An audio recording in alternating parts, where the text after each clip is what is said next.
Hey guys, it is Wednesday, April the 3rd, doing my autism awareness for the day.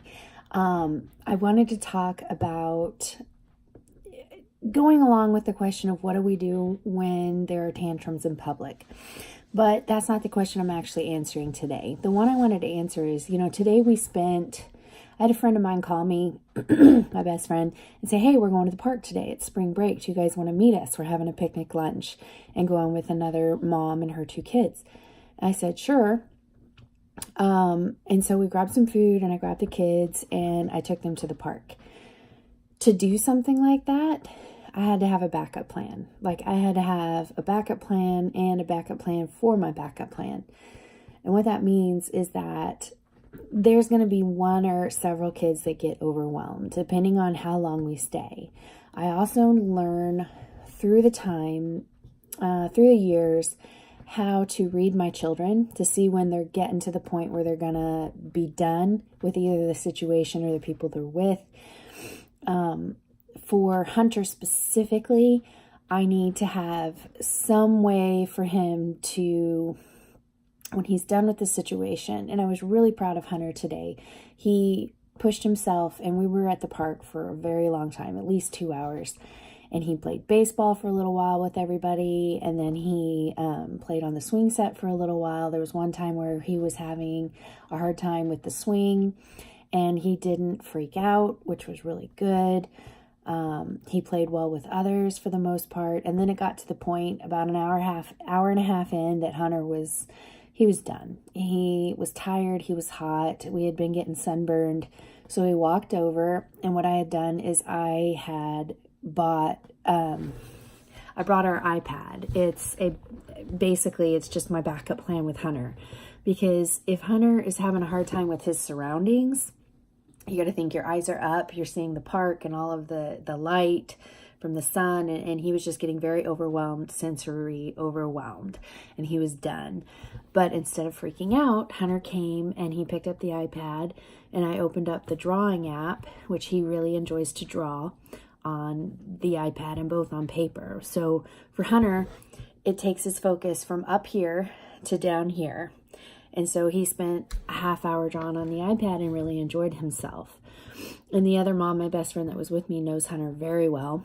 And so she was able to kind of engage him, and she's an artist as well. And she was able to talk to him about what he was doing, and it kind of brought his world in. It gave him a little bit of blinders. And for Hunter, he needs that. When he's up here in the world and he's doing all of these things at the park and all that stuff, he needs time to decompress. And for him, it means bringing his world in. Whether he puts on headphones and uses music, or he puts on a hat and brings his focus down on an iPad, or he has one-on-one person time. It brings his world into a smaller situation, more of what he can control and what he can focus on. With autism and with kids, a lot of what you get is what's called sensory processing disorder. That means if you think about your 5 senses, sense of touch, sense of taste, sense of smell, sense of sight, and sense of ears, a lot of times the connection between those 5 senses in the brain are a little bit wacky. That was the first thing I saw with my kids when they were babies, is that those connections weren't proper. For Hunter, he's very sensitive to smells, hearing, and sight. Hunter, all 5 of his senses are very sensitive. Ammon is very auditory sensitive and visually sensitive. Bella's more of a tactile sensitive kid, and Mason has, it depends on the day and the situation. But normally, if we're having an issue in a situation, if you can bring it down and have them use a different sense, they can kind of regroup and re-regulate. So for Hunter, when he was very auditory, if he's having a really hard time with all of the noises, or a kid that's making, tapping like this, I'm tapping on the table, that little noise will kind of drive Ammon and Hunter crazy. So noise canceling headphones. and letting them draw while they're trying to learn.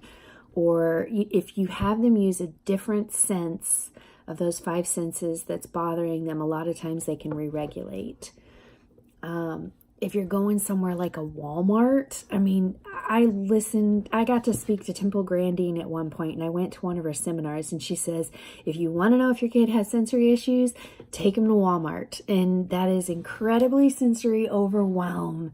So if you got to think, it's like somebody running around doing this to the kid, what would you do to stop that? Is you would put on, block some of that and bring your roll down and make it smaller. So anyway, that's kind of my tip for today. Having a backup plan for Hunter today, it was having the iPad. I also had my phone and headphones if he needed to put on. His favorite is John Schmidt radio, and he'll put on headphones and listen to the Piano Guys, and it is very soothing for him. A lot of times with Ammon, I carry around a camping hammock, the nylon ones, and then I can usually hang those up anywhere. And he will often swing and push with his feet, and that'll give him the deep pressure that he needs. He also brought his bike, Ammon, so he could go into the tennis court and ride his bike and be completely enclosed and happy, and it worked great. Mason, he wanted to play baseball. He was hyper focused on the baseball, so we did that as well. So I know I rambled a lot tonight. I'm super tired. The sun really drains me with my lupus, and so we also redid the boys' room downstairs tonight and set up bunk beds and deep cleaned and all that, so I'm really tired. I need some new questions, so if you guys could comment below. Tomorrow I'm hoping that I can address the one of what's the difference between high-functioning autism and low-functioning autism, but I'm not 100% sure that I'll get to that one. We'll see what happens. Happy Autism Awareness Month.